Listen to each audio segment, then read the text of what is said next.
안녕하십니까. 황태순TV의 황태순입니다. 2021년 3월 31일 수요일 오후입니다.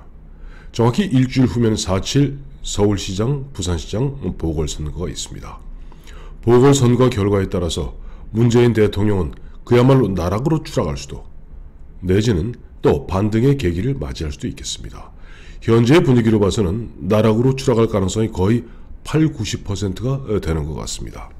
그런 가운데 지금 그동안 문재인 정부에 의해서 문재인 대통령, 문재인 청와대의 민정수석실에 의해서 오금을 못 펴고 있던 대한민국 검찰이 서서히 기지개를 켜는 것 같습니다. 그러니까 변필건 서울지검 형사 1부장은 대검과 서울중앙지검에 대해서 압수수색을 하고 있습니다. 그 이유는 김학의 전 법무차관에 대한 과거사 진상조사, 여기에 뭔가 아주 이상한 구석이 있다.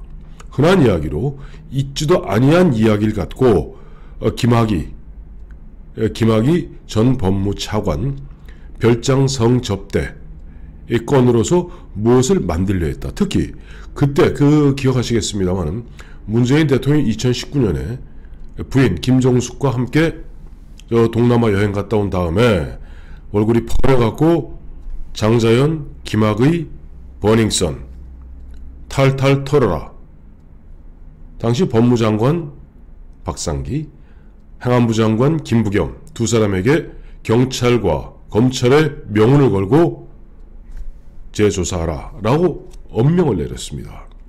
그리고 그 언저리에 보니까 김학의 전 법무차관이 뭐 성접대를 갖다가 받았니 안 받았니 하는 것을 윤중천 씨에게 뭐 이야기를 갖다가 뭐 들었다 했는데, 이게 보니까 뭔가 청와대에서 어떤 오더에 따라서 김학의 건을 만들고, 특히 그 당시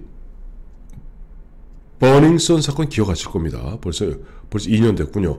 버닝썬 사건 관련해서 그 당시 윤규근 언필칭 경찰총장이라는 사람, 그리고 뭐 이런 사람이 뭐 청와대하고 이렇게 저렇게 민정하고 얽혀있고 이런 가닥에서 실제 버닝썬 사건을 덮기 위해서 김학의 건을 갖다가 의도적으로 이런 조작한 것 아니냐 하는 그런 의심을 변필건 1부장은 갖고 있는 것 같습니다. 그래서 그 당시 김학의 과거사 진상을 담당했던 대검 과거사 진상조사위원회 또 서울중앙지검을 압수수색하면서 그야말로 쫙 권력의 신부로 칼날을 들이밀고 있습니다.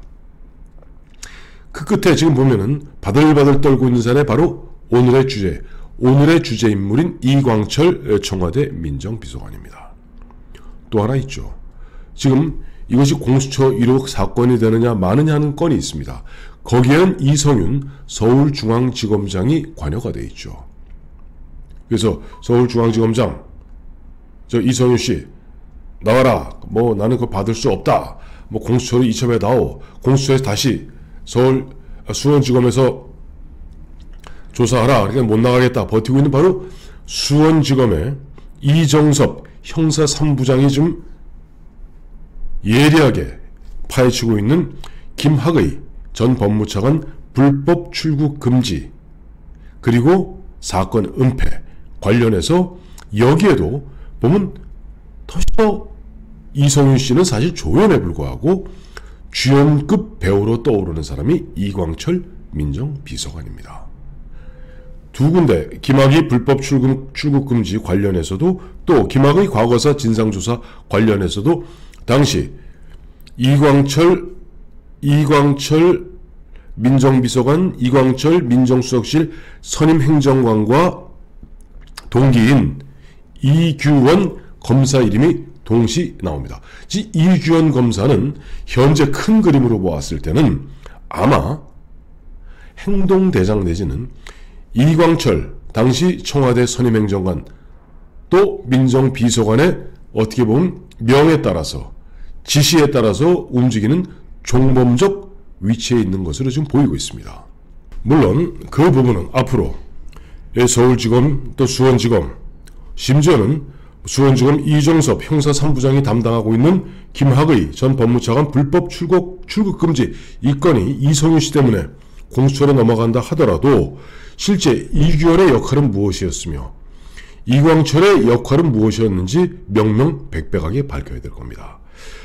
결국 오는 4월 7일 서울시장 및 부산시장 보궐선거에서 현재의 흐름이 계속되는 가운데 야당이 승리를 거머쥐게 된다면 아마 문재인 대통령은 급속히 레임덕 현상에 빠져들게 될 것이며 더 이상 이제 문재인 대통령을 보호할 만한 세력이 별로 없어 보일 겁니다. 그런 가운데 그동안 핍박받고 어떻게 구박받던 검찰이 서서히 기지개를 켜는 가운데 이제는 이광철 씨를 갖다가 표적으로 삼아서 깊숙이 칼날을 디딜 겁니다.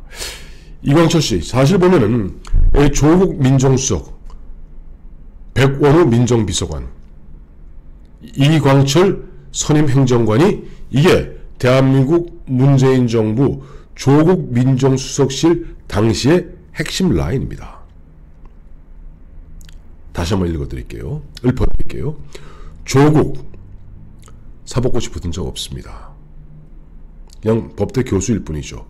백원우 민정비서관 이 양반은 법의 법자도 아마 제대로 잘 모를 겁니다. 국회의원 한번 했습니다만은 과거 운동권 시절부터 이마 몸빵 때렸던 분이죠. 그러니까 무슨 변호사 자격이 있는 것도 아니고 우리 평균적 법률 상식이 있는 것도 아닌 것 같습니다. 결국 조국,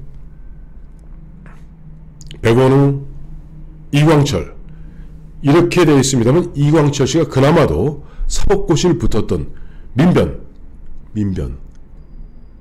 아시죠? 민변? 문재인 정부의 4대 공신 중에는 민변 이 사람은 사무처장 출신입니다. 그러니 이광철 씨가 사실 민변으로부터 이러저러한 법률적 조언을 들어가면서 그나마도 사법고시를 붙었기 때문에 이런저런 일들을 했던 것 같습니다. 거기에서 앞서 말씀드린 대로 2018년 초부터 시작되었던 대검찰청 내 과거사 진상조사위원회 보면 자기 사시동기인 이규현 검사 파견검사로 나가 있는 가운데 그렇게 저렇게 일을 주물럭주물럭 되는 가운데 사건을 조작하고 사실을 은폐하고 사실을 갖다가 거짓을 만들고 이와 같은 일들을 했고 근데 어쩐 일인지 문재인 대통령은 지금 이광철 씨를 거의 4년 넘게 꼭 붙들고 있습니다. 처음엔 선임행정관으로 그 다음에 민정비서관으로 최근에도 바한부패비서관이 이제 새로 어제자로 임명되었습니다만 이광철 씨를 꽉 잡고 있어요. 그러다 보니까 지금 아직은 그래도 이광철 씨가 흔한 이야기로 옛날 후한의 십상시 마냥 영제시대의 십상시 마냥 내시로서 청와대 비서라는 게 다른 게 내시거든요. 청와대에 있는 그 십상시 내시 마냥 지금 어쨌든 문재인 대통령 그늘 아래 숨어 있으니 검찰이 바로 들이치기는 어려울 것 같습니다. 그러나 보십시오. 4.7 보궐선거 끝나기 무섭게 문재인 대통령의 이른바 나락으로 떨어지는 추락세가 어마어마한 속도로 진행된다면 이광철 검찰 입장에서는 그동안 이광철 나오라고 그래도 잘 안 나오고 그랬습니다. 버텼습니다.